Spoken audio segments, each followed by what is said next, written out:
का चित्त बिल्कुल निर्मल हो गया जिस विद्या से। तो क्या कोई आदमी अपने अपराधों को याद कर करके रोता है? हमसे देखो ये अपराध हो गया, हमसे क्या अपराध हो गया? हो गया ठीक है, गलत हुआ हम भी मानते हैं, लेकिन विद्या मिल गई ना। मेरा कपड़ा मैला हो गया, किसी गलती से हो गया, अरे साबुन मिल गई ना, अब इसको साफ कर लेंगे, बिल्कुल निर्मल हो जाएंगे। पहले भी हुआ, आज भी होगा। ऐसे न जाने कितने लोग बदलते चले गए। एक बेटी विवाह हुआ और कुछ वर्षों तक संतान नहीं हुई, तो नारी का स्वभाव है, उसको संतान की इच्छा होती है, और संतान में भी पुत्र की ज्यादा इच्छा होती है। तो बहुत व्याकुल कि मुझे पुत्र हो जाए, मुझे पुत्र मिल जाए। ऐसा संयोग हुआ, पुत्र हो गया उसे, बड़ी खुश हुई, उसके मन की मुराद पूरी हुई। बच्चे के साथ बहुत उसका प्यार होना ही चाहिए, माँ का प्यार है, लेकिन बहुत आसक्ति हो गई।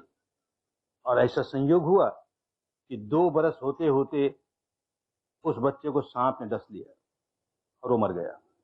अरे इतने व्याकुल, इतने व्याकुल, बहुत गहरी आसक्ति थी, बहुत व्याकुल हुई। लोग कहें माँ ये मर गया, इसको हम दफनाने ले जाए। नहीं, दफनाने नहीं दूंगी, उसको छाती से चिपकाए हुई उसकी लाश को। मेरे बच्चे को कोई तो जिला देगा, मेरे बच्चे को कोई तो नया जन्म दे देगा। और रोई जाए, लोगों के पास भागती फिरे, मेरे बच्चे को किसी तरह बचा दो, मेरे बच्चे को बचा लो, उसको नया। लोग समझे ये पागल हो गई है, किसी के कहने से समझ में नहीं आएगी बात इसको। तो कहा देखो पास से भगवान बुद्ध का विहार है और वो लोगों को नया जन्म ही देते हैं, जो सिखाते हैं उससे नया जन्म ही मिलता है। कौन जाने वो तुम्हारी कुछ मदद कर दें, चले जाओ। तो गई भगवान के सामने, अपने बच्चे की लाश रख के कहती है भगवान, लोग कहते हैं मर गया, मैं तो कहती हूँ कि मरा नहीं है, बेहोश हो गया, आप इसको किस तरह जिला दीजिए। करुणा जागती है भगवान के मन में, क्या कहते हैं? अच्छा बेटी जा, तो नगर में जाकर के किसी घर से एक चुंटी सरसों के दाने मांग के लिया। अरे बड़ी आसान बात है, भगवान न जाने क्या करेंगे इससे, सरसों से। अभी जाती हूँ। तो रोका, देख पूरी बात समझ के जा, उसी घर से लाना जिस घर में कोई न मरा हो। हाँ महाराज, उसी घर से लाऊंगी जिसमें कोई न मरा हो।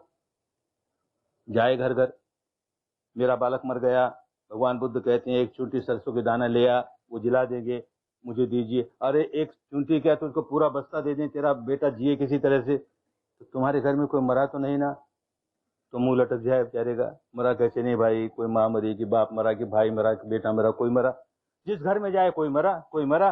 सारे नगर की प्रदक्षिणा करके शाम को आ गई, एक घर ऐसा नहीं कि जहां कोई न मरा हो।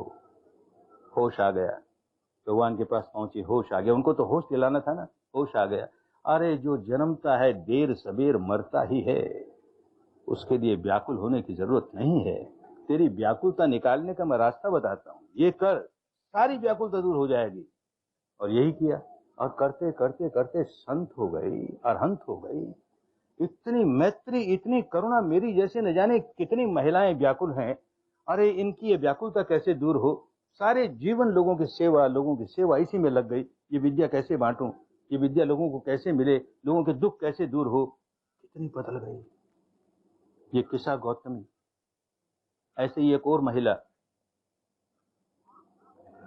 ऐसी घटना हुई कि एक ही दिन में उसका पति भी मर गया, उसके 2 बेटे थे वो भी मर गए, उसकी मां मर गई, उसका भाई मर गया, उसका बाप मर गया। अब कोई नहीं उसका संसार में। बड़ी दुखियारी, दुख के मारे पागल हो गई। अब श्रावस्ती की गलियों में, सड़कों पर नंगी घूमती है, उसे होश नहीं है, बाल बखेरे हुए है, बाल नोचती है, बच्चे पत्थर फेंकते हैं, कोई गालियां देता है, उसे कुछ होश नहीं है। ऐसी बेहोशी की अवस्था में, पागलपन की अवस्था में उसका कोई भाग्य जागा, पुराना पुण्य जागा। भगवान के बिहार के सामने से गुजरी और देखा भगवान कोई धर्म का उपदेश दे रहे हैं और बहुत से लोग बैठे सुन रहे हैं। उसको वाणी बड़ी अच्छी लगी तो वो भी बैठ गई। अब वो सारा धर्म का वातावरण ऐसा था कि उस वातावरण की वजह से उसे होश आ गया। होश आ गया तो देखती है अरे मैं नंगी हूं, तो बेचारी बड़ी सकुचाई। पास कोई आदमी खड़ा था, उसने अपनी चादर उस पर दे दी, वो चादर लपेट ली उसने। तब से उसका नाम पटा चारा चादर वाली बहन हो गया और पुराना नाम लोग भूल ही गए। भगवान ने देखा बड़ी दुखियारी है, पास बुलाया, आओ बेटी बहुत दुखियारी हो। हाँ महाराज, मेरा कोई नहीं रहा, सारे मर गए और एक ही दिन में मर गए, कुछ आप कीजिए। तो समझाया, देख बेटी तू जो रो रही है ना, इस जन्म में जो लोग मरे हैं उसके लिए रो रही है।